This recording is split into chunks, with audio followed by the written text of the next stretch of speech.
the palace of light, in which is shown that an experience is a shape made of integrated information. Before his eyes a faint grayness hovered, like vapors from a frozen lake before night falls. Galileo heard a voice high above. "This is the source of ignorance absolute," it said. "This is where you take your start." "Why ignorance?" asked another voice from far away. Perhaps it was Alciuri, hoped Galileo. "You shall know soon enough," said the voice from the heights. "Walk until you find a rope, and be prepared to climb." "So ignorance is like a grey and homogeneous fog, like a bad day in England," commented Alciuri. "Only through mechanism does ignorance retreat," replied the voice from the heights. "But hark! Each victory is only a few bits worth, nothing against the enormity of unawareness. Hence, do not linger." So Galileo advanced in the mist of ignorance, fearing the uncertainty that enveloped him. It did not take long before he chanced upon a rope ladder. The rope stretched a bit when he pulled. As he looked up in the fog, he could not see its end. He began to climb the rope, keeping his head turned up. He stopped when he noticed that another rope was converging onto the one he was climbing. Soon he reached a node where several ropes joined from below. From there several other ropes diverged, some rising slowly, some steeply. To his left in the distance he saw a dim point of light. The voice resounded again. "Do not waste time," it said. "There are many nodes to climb, and light to see." "Which one is this?" asked Galileo. "You are climbing the exterior scaffolding of my palace," said the voice. "And now you are standing at the node of the first mechanism. What you see is the light it generates inside." So be it, thought Galileo, and climbed one of the ropes that seemed to go straight up.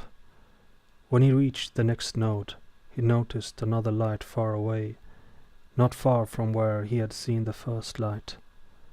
But he could not see only one light. Am I seeing another light, or is it the same one? "You are seeing the light of the second mechanism," said the voice. "The light I see seems to be attached to countless filaments that fan out from the mist of absolute ignorance," shouted Alciuri. Galileo could barely see the thin filaments. "In my palace nothing is attached, but everything is in its proper place," said the voice from the heights. "What kind of palace is this?" wondered Galileo aloud. "I do not understand." "Then I shall tell you this," said the voice. "The nodes and ropes you are climbing form a complex. They are its elementary mechanisms. They are connected in complicated ways, whereby they interact and turn each other on or off. All elements are off right now. Depending on their state, they generate information, and the position of each light specifies what information they generate. Which states are ruled in and out. Now you understand?" "Even less," replied Galileo. But from afar Alciuri intervened. "I bet I do understand. The voice that's guiding us is strong, as lean as a logician's thought, as if he might be made of glass. So here is my deduction. Those filaments I see inside the palace are axes of giant space, one that lives not in 3 dimensions but in trillions. Therefore, the lights we see are points that occupy special positions in this space." "You are proof that arrogance can be wed to logic," said the voice. "There is indeed a space inside the scaffold. It is the space of qualia. Each of the filaments you see is an axis in that space, and the axes are as many as the possible states of the complex. And I shall tell you one more thing. Each filament is a measuring rod of glass that goes from 0 to 1. I see, exclaimed Alciuri. Then I know what this means. The coordinates that specify the position of each light inside this qualia space must be probabilities. The likelihood of past and future states of the complex, each one corresponding to a different axis. In that case, each light stands for a probability distribution, the repertoire of the past and future states of the complex that could have led to its present state, as specified by a particular mechanism. You are well ahead in the context of the bright, said the voice, sounding as distant as before. The position of each light reflects a probability distribution, and each probability distribution over the past and future states of the complex is an irreducible concept. So a concept is just a way of grouping together the states of the complex, said Alciuri. States compatible with that concept are given high probability. The others are ruled out. I fully understand. I don't, said Galileo. It's simple, said Alciuri. For example, from the perspective of the complex, what he calls his palace. Some of its states are consistent with there being a share in some of its rooms, and are given high probability, but some are not, and their probability is 0. Therefore, the concept, there is a share, is a light in the particular position in qualia space that corresponds to that distribution of probabilities. Just so, said the voice. Then I shall ask you this. What does the complex know? Does it know where it is coming from, or where it might be going? Alciuri did not think for long. A complex is what it is. You said it. It is a state of elementary mechanisms, the nodes and ropes we are climbing. And now it finds itself in a certain state. What can it say? That it could have come to its present state from some of its possible past states, but not from others, as dictated by its own mechanisms. Where will it go? Where its mechanisms will allow. A complex knows what it can rule out, by virtue of how it's built. It knows its own concepts, which ones are true and which ones are false in its present state, as specified by the position of the lights, but is uncertain, or should I say, it's wholly ignorant about the rest. Galileo reflected. A mechanism not only determined what would happen next, it also specified what might have happened before. Without mechanisms, none of the trillion states available to the complex was more or less likely than the others. All were 1/trillionth likely. That was the mist of maximum ignorance. But with a mechanism engaged, some of the past states, those that could not have led to its present state, could be ruled out, while others became more likely. The same for future states. So each mechanism specified its own irreducible perspective on the probabilities of past and future states of the system, its own irreducible concept. That was why the light of the first mechanism was in its particular position, that of the second mechanism in a different position. A different probability distribution corresponding to a different concept. And so, thought Galileo, mechanisms reduce uncertainty and generate information, as he had learned from S. Emboldened, Galileo climbed farther along the ropes, from node to node. At every node, he thought, he could see the light it generated in the distance. What kinds of mechanisms are in action here, he asked. Galileo, reproached the voice.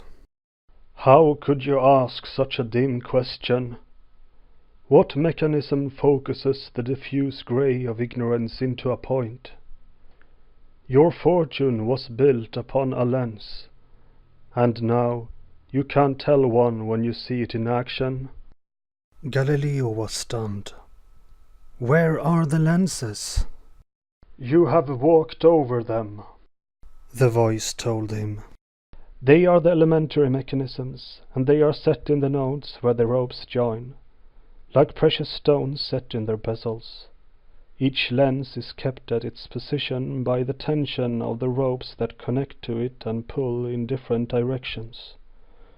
When its duller side faces the interior of the palace, the light is not focused sharply. The lens is off. But if it receives a sudden pull from many ropes pulling in the same direction, the lens turns its sharpest side toward the interior. It turns on. In doing so, it focuses the light more strongly, and at the same time it pulls the ropes that connect it to other lenses. So the turning of the lenses and pulling of the ropes, the scaffold of ropes and lenses that is the exterior of your palace, determines its new state. Yet at the same time the lenses focus their lights somewhere inside your palace. The mechanisms specify their concepts and generate information. So causation and information are one and the same, said Alciuri. But how many lenses are there? Ah, said the voice. Galileo knows well that lenses are precious. There are only so many different kinds of lenses one can make. Perhaps I've made them all. My life spent as a lens grinder, safe in the obscurity of my art. Are there some lenses that are truly sharp? Asked Alciuri. The lights we have seen so far seem quite dim. What kind of guest are you, complaining of my palace, when you have only seen its entrance? Retorted the voice from the heights. You have just seen the action of a few simple mechanisms, and you think that's all? Climb halfway between two nodes and look. Carefully, Galileo moved down the rope he had climbed and stopped halfway. At first he did not see. Then, squinting and moving his head, he saw something shine in the distance. It was hard to keep the image in his line of sight, but when the rope ceased to swing, he could discern another light, brighter than the previous ones. I know what this is, though I suppose Galileo may not know about interference, said Alciuri's voice, ever more distant. At each node, one can see the light focused by the lens of that mechanism. Midway between two nodes, however, one can see something else. The light generated by the interference between the beams coming from the two lenses, which may be very bright if the interference is constructive. And one can see the light of interference only from the right perspective, one that conjoins the two elementary mechanisms halfway down the rope. Isn't it so? Indeed, said the voice. What happens if the two lights don't interfere? Insisted Alciuri. You disappoint me, said the voice. Of course, without constructive interference no further light is generated, for how could it be otherwise? A concept only exists if it is irreducible to simpler constituents, or else what difference would it make? As is the case with everything, what is what cannot be reduced. Now climb, for only by striving can man be released. Galileo climbed another rope, and then another one.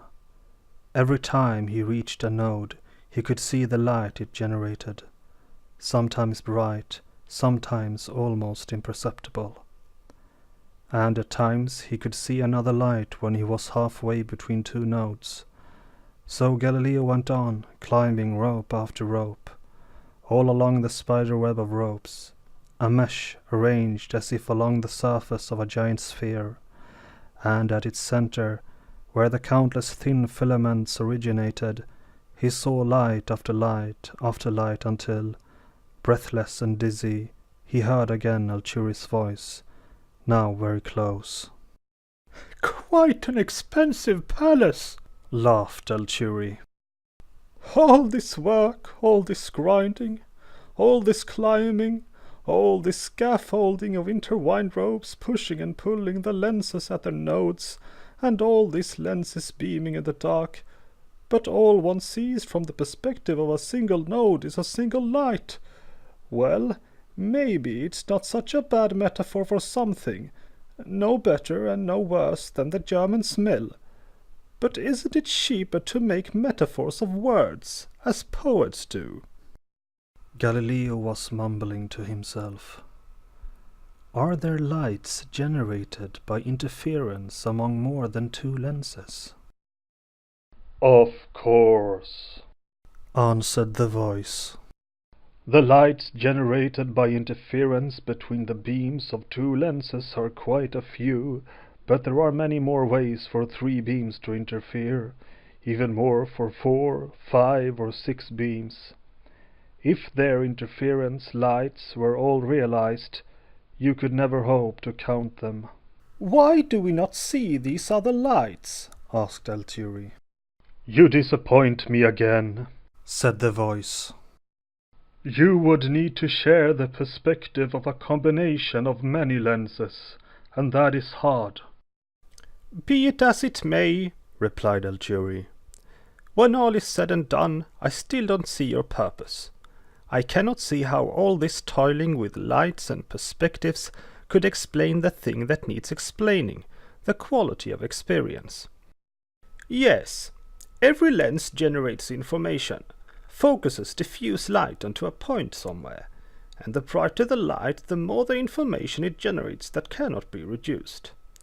Yes, interference between lenses may generate additional points, concepts that cannot be reduced to those produced by individual lenses. But in the end, what? In the end, all you have are points of light, and a point has no quality. It is as N was saying, you won't get consciousness out of matter, and neither will you get it out of light." Meanwhile, Galileo was looking around. "What is this device?" he asked. Attached to a swinging rope, he had noticed something that looked like a telescope. "Ah," said the voice. "You have found the qualioscope at last. For only with the qualioscope can you see all perspectives at once. Now don't be afraid. Peer into the qualioscope and dive into the space of qualia, flying toward the light." So Galileo looked and saw.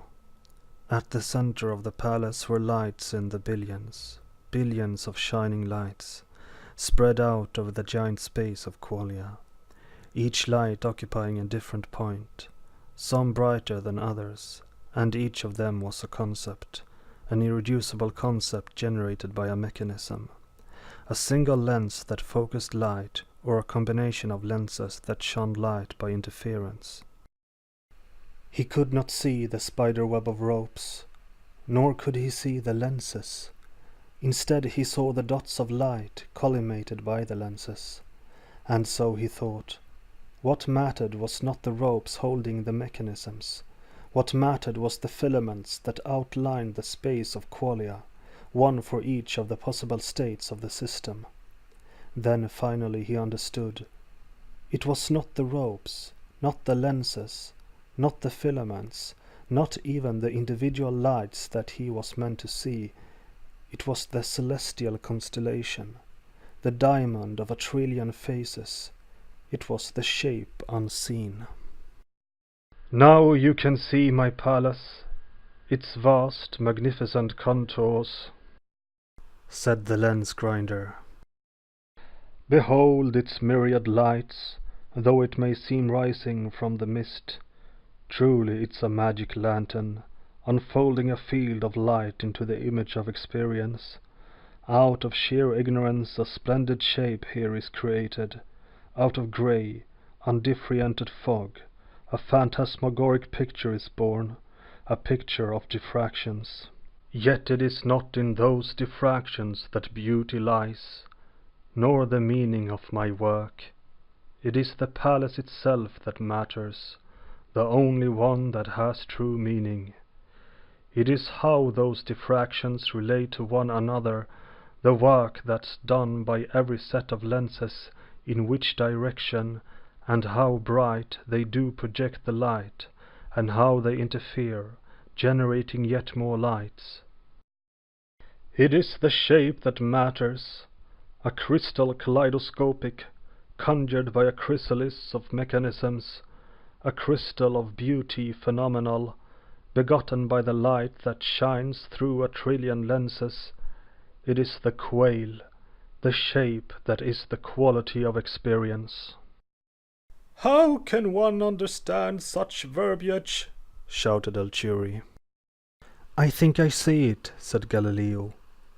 "Each experience is a shape, and like a shape it is what it is. A pyramid is not a cube, a sphere is not a tetrahedron, a shape built of concepts, points of light that shine more or less brightly, a single extraordinary shape, as long as it is one and does not shatter. A shape that specifies uniquely the quality of experience. And still it's hard to see, because the shapes we know are those of bodies and rocks and things, the ones we see and touch, always from the outside. We never think of darkness being a shape, not flat and simple, but richer than a diamond, of thoughts and wishes being yet other shapes, fantastic shapes, that my consciousness, my present feeling is a shape, that I'm myself a shape extraordinary, the only shape that matters, but is not made of matter." Galileo was short of breath. He paused to recollect his thoughts and asked, "If you can tell me, lens grinder, say how large your palace measures." Like an enchanted castle, Galileo, mine floats in the air, and it has no weight. What matters is its shape, and with shapes this is what matters. How much it takes to capture all its points of light, to find all corners of my house. Like an enchanted castle, thought Galileo. But tell me, he asked again, seen with the qualioscope, the shape of the palace seems made in turn of smaller shapes, lights that gather together in space, and though they may themselves be clustered on a wider scale, each of them is different. "Yes," replied the lens grinder. "Every palace has wings, and those of mine are sight and sound and smell and touch and taste and many more, and within sight color, texture and motion, and within color the sub-shape of red, a splinter of the palace that can't be further divided into parts, and some sub-shapes are similar, like red and blue, though they are not identical, and differ more from the sub-shape spawned by the lute's third string. The castle is always one, but many are its corners, and many its secrets." At that Alciuri shouted again. His voice was shrill. "Which is the splinter that is red?" asked Alciuri. "I want to see the shape of red." "No more will you have red without its palace than you can have a hole without its surface, a figure that has lost its ground, a grin without the cat," said the lens grinder. "And now behold this sight." At which a million lenses turned, forming new points of light and new diffractions. Before long a new shape had formed, a new experience, a novel quale. I kept my castle still so you could climb it, quiet, its lenses off, none of its concepts verified. A lasting state where consciousness is full without having content, a castle meditating. But now you see, the mechanisms push and pull, determine a new state. Lenses turn on or off, and so changes the light they shine, to specify the countless points, the countless concepts, one beating of the heart, and by cathedral changes, another one is formed, the shape transmogrifies, and so it goes. The castle has within itself the power to restring its mechanisms, retune its lenses, and generate another castle from its ashes. So from its eye I watch my palace change, the constellation, the magic lantern, the loom enchanted, that weaves its dream all of its own. As long as I may live, I want my palace tall, so that my thoughts can breathe unfettered within. And when the palace crumbles, I'll plunge with it toward the void.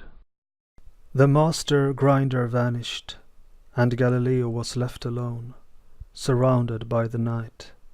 As when emerging from a dream one tries to catch a thought that flies away, so his own mind soared with his hand to carry back a vision from within. And so he did, and wrote not to forget, and this is what he wrote. The many mechanisms of a complex, in various combinations, specify repertoires of states they can distinguish within the complex, above and beyond what their parts can do. Each repertoire is integrated information, each an irreducible concept. Together they form a shape in qualia space. This is the quality of experience, and Q is its symbol. Notes. After Leibniz, Spinoza, as if this were the right sequence. The voice from up high is Spinoza's beyond doubt, since he worked as a lens grinder much of his life. Perhaps the affinity for lenses he shared with Galileo is the reason Spinoza is treated so reverently in this chapter, or perhaps it is because in the Ethics he said, "In proportion as a body is more capable than others of doing many things at once, or being acted on in many ways at once, so its mind is more capable than others of perceiving many things at once." Under a very generous interpretation, this proposition could be construed as suggesting that the ability to distinguish among many possible states is related to the presence of consciousness, very much to the author's liking. Or maybe it is Spinoza's fixation that everything could be demonstrated geometrically, as if he were the Euclid of ethics. Whatever the reasons, it is hard to accept that the epiphany of the phenomenon, the revelation that experience is the shape of the quail, a shape made of integrated information, the quantity of quality, should be introduced to Spinoza. Such an aloof, elitist character, a fatalist and a denier of free will. Why not Leibniz, who had made very much the same point in the previous chapter, who was a true optimist, a believer in freedom, and who excelled in so many fields? Whereas Spinoza was a totalitarian ascetic, believing there is only one substance, nature equals God, while Leibniz was a true democrat, a true pluralist who loved all aspects of life, or almost all, and who indeed proved that there is an infinite plurality of substances, the monads, and that the monads are everywhere in nature, humans, animals, plants, and even rocks, though it's good that some monads are more dominant than others. Or take Spinoza's theoretical, self-centered empty ending, "I'll plunge with it toward the void," against Leibniz's modest, warm and constructive, "the space where feeling is denied by mechanism." Once again, Leibniz is short-changed, just as when he was accused of taking secret inspiration from Spinoza, while instead he took it from Bruno. Worse still, Spinoza had nothing to say about what determines the internal structure of experience.